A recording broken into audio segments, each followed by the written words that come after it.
If you struggle with food addiction or binge eating, I wanted to give some tips on what I do when I feel a binge coming on. When discussing my personal recovery journey on this account, I talk a lot about therapy and medication, but I know that not everyone has access to those resources, so I wanted to give some non-medication tips. The number one thing that I do is distract myself with things that I know I enjoy. If these binge thoughts are happening during the day, usually I'll go for a quick walk and I'll listen to a podcast I like, listen to some good music, and by the time I get back, many times the intense cravings have already passed and my brain has kind of moved on. However, if my binge thoughts and cravings are at night, which is typically more common, a walk may be out of the question. So instead, I'll take like a really long everything shower where I'll do all the girl stuff, exfoliate, shave, all that stuff, or I'll clean my room and try to organize everything.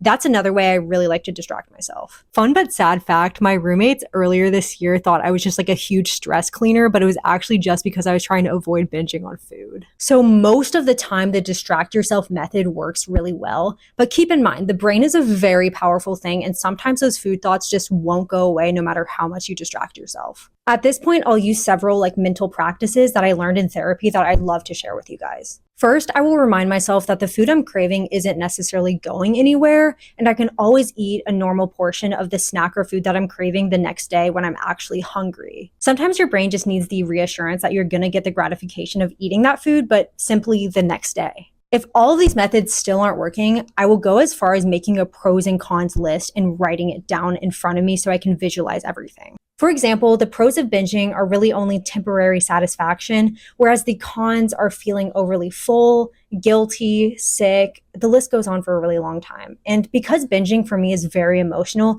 using logic can really work wonders. And honestly, in the end, it's still about balance. If you're constantly restricting yourself from eating the foods that you love, your cravings will become so much more powerful and the likelihood that you will binge is so much greater. So my overarching tip is just to give yourself some grace, allow yourself to have that ice cream, go eat out, eat the snacks that you enjoy, because the 80-20 rule is seriously so goated. 100-0 really doesn't exist. No one is perfect. It's impossible to eat perfectly healthy every single day of your life. Binging is usually caused by an all or nothing mindset, so just make sure you're giving yourself some grace and finding that balance. And if you really are craving those snacks, it's not always considered a binge. You're allowed to eat when you're hungry.